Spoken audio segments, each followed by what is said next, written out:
Deuteronomium, hoofstuk 11. Daarom, wees lief vir die Here jou God, en onderhou altyd sy reëls, regulasies, voorskrifte en gebooie. Besef baie goed dat ek nie vandag met julle kinders praat nie.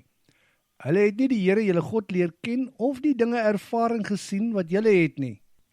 Sy grootheid, sy kragtige dade, sy uitgestrekte arm, sy tekens en wonderdade wat hy aan Farao, die koning van Egipte, en sy hele land in Egipte gedoen het nie, en wat hy aan die Egiptiese leer, hulle perde en strydwaans, gedoen het toe hy die Rietsee oor hulle laat stroom het, toe hulle julle agtervolg het en hulle almal omgekom het. Vandag is dit nog steeds so. Onthou ook al die dinge wat hy vir julle gedoen het, tot op die dag dat julle hier aangekom het. Onthou wat hy aan Datan en Abiram, die seuns van Eliab, uit die stam van Ruben gedoen het. Die aarde het sy mond wyd oopgemaak en hulle huisgesinne, hulle tente en al hulle diere voor die oë van al die Israeliete ingesluk. Ja, dit was julle eie oë wat al hierdie dinge gesien het wat die Here gedoen het. Daarom moet julle al hierdie gebooie nakom wat ek vandag aan julle voorhou. Dan sal julle sterk wees en julle sal die land binnegaan en inneem en erflik besit. Dan sal julle 'n lang lewe hê in die land wat die Here met 'n eed aan julle voorvaders beloof het om aan julle te gee. Dit is werklik 'n land waar melk en honing vloei.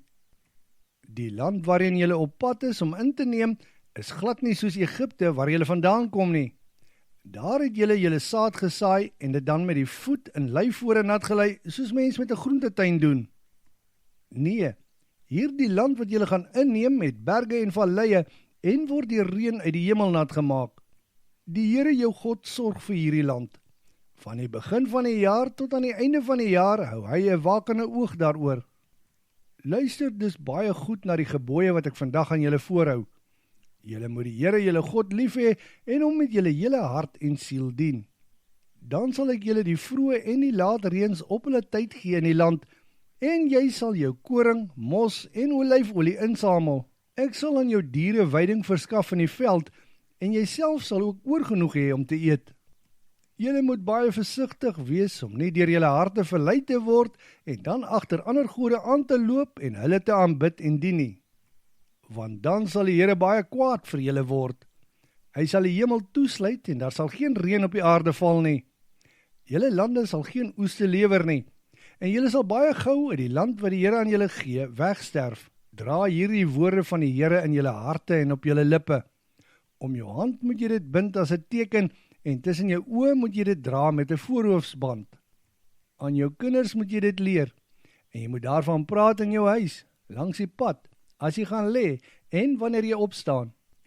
Jy moet dit ook op jou deurkosyne en jou stadspoorte skryf. Dan sal julle en julle kinders baie lank leef in die land wat die Here met 'n eed beloof het aan julle voorvaders. Ja, so lank as wat die hemel bo die aarde is, net so lank sal julle dan daar bly. Onderhou al hierdie gebooie wat ek aan julle voorhou en voer dit uit. Julle moet die Here julle God lief hê, in sy paaie wandel en hom alleen aanhang. As julle dit doen, sal die Here al hierdie nasies voor julle uitdryf. Elke stukkie grond wat julle gaan betree en oploop, sal aan julle behoort. Julle grondgebied sal van die woestyn af tot by die Libanon en van die Eufraatrivier tot by die Middellandse See strek. Nie 'n enkele persoon sal voor julle staande kan bly nie.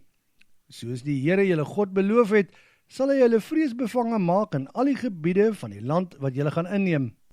Kyk, vandag bied ek aan julle 'n keuse tussen seën en vloek. As julle luister na die gebooie van die Here wat ek vandag aan julle voorhou, sal julle die seën ontvang. En as julle weier om te luister na die gebooie van die Here julle God, en julle afdwaal van die pad wat ek voor julle stel, en julle agter onbekende gode aanloop, sal die vloek julle inhaal. Die dag wanneer die Here jou God jou bring in die land wat jy gaan inneem, moet jy die seën op die berg Gerisim en die vloek op die berg Ebal neerlê. Die twee berge lê aan die oorkant van die Jordaanrivier in die vlakte en die woongebied van die Kanaaniete. Aan die ander kant van die pad in die weste, reg teenoor Gilgal, naby die groot bome van More, wat leraar of waarsêer beteken. Julle gaan nou die Jordaanrivier oorsteek en julle gaan die land wat die Here julle God aan julle gaan gee, inneem en julle gaan daar woon. Julle moet egter die regulasies en voorskrifte getrou nakom wat ek vandag aan julle voorhou.